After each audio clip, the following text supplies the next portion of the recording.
ini saya akan menjelaskan materi tentang sistem hukum di Indonesia. Pengertian sistem hukum Indonesia itu sendiri adalah semua sistem hukum yang diberlakukan berdasarkan politik hukum Negara Kesatuan Republik Indonesia. Sistem hukum yang berlaku di Indonesia itu ada 3. Yang pertama, ada sistem hukum adat atau kebiasaan masyarakat. Yang kedua, ada sistem hukum Islam. Dan yang terakhir, ada sistem hukum barat atau biasa disebut dengan hukum civil law. Nah, sistem hukum pertama yang berlaku di Indonesia yaitu adalah sistem hukum adat. Di Indonesia, asal mula istilah hukum adat yaitu dari istilah adat re yang dikemukakan oleh Snokhurbunde, seorang ahli pertama yang mempelajari hukum Indonesia. Menurut konsep ini, sebagaimana dikutip oleh Soepomo, menegaskan bahwa hukum adat adalah hukum yang hidup karena merupakan penjelmaan perasaan hukum yang nyata dari rakyat. Menurut Rahmat Abdul, sistem hukum adat di Indonesia dibagi menjadi 3 bagian. Yang pertama, ada hukum adat mengenai tata negara, yaitu tatanan yang mengatur susunan dan ketertiban dalam persekutuan hukum serta susunan lingkungan kerja dan alat perlengkapan masyarakat, adat, jabatan, dan pejabatnya. Dan yang kedua, ada hukum adat mengenai warga atau hukum warga yang terdiri dari hukum pertalian sana atau kekerabatan dan hukum tanah serta hukum palutangan. Dan yang terakhir ada hukum adat mengenai delik hukum pidana. Sistem hukum kedua yang berlaku di Indonesia adalah sistem hukum Islam.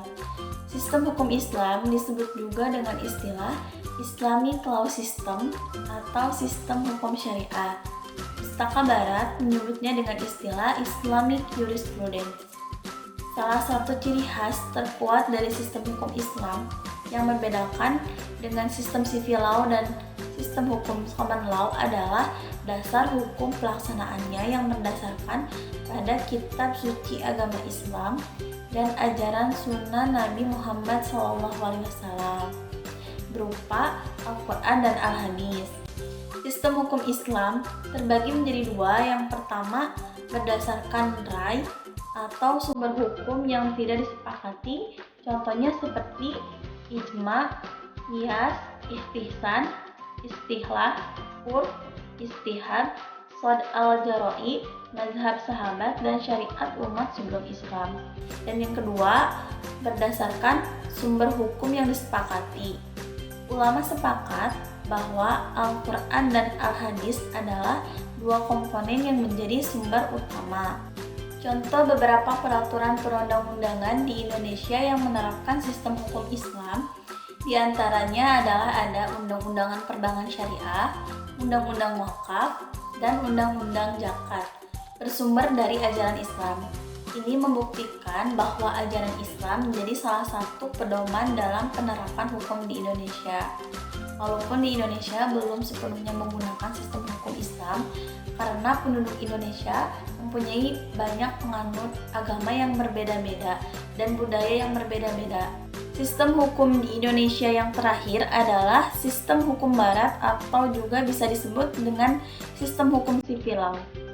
Sumber hukum utama dalam sistem civil law ini adalah undang-undang yang dibentuk oleh badan legislatif. Selain itu, peraturan yang dipakai sebagai pegangan kekuasaan eksekutif yang dibuat berdasarkan kewenangannya dan kebiasaan-kebiasaan yang hidup dalam masyarakat, selama tidak bertentangan dengan undang-undang. Golongan hukum civil law terbagi menjadi 2. Yang pertama, hukum publik adalah hukum yang mengatur wewenang negara atau penguasa serta hubungan antara masyarakat dengan negara atau sebaliknya. Contoh hukum publik adalah hukum acara perdata.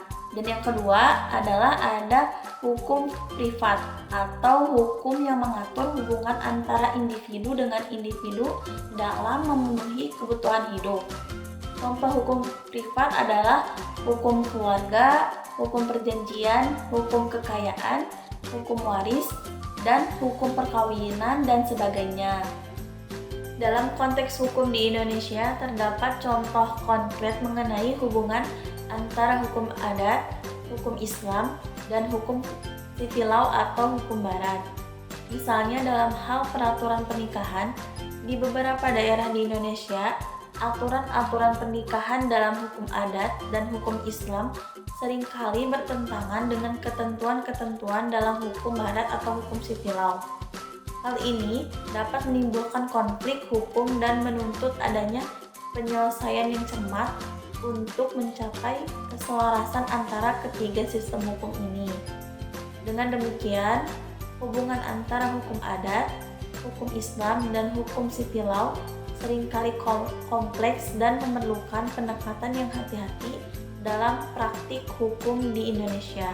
Sekian penjelasan yang bisa saya sampaikan. Mohon maaf bila ada kesalahan. Wassalamualaikum warahmatullahi wabarakatuh.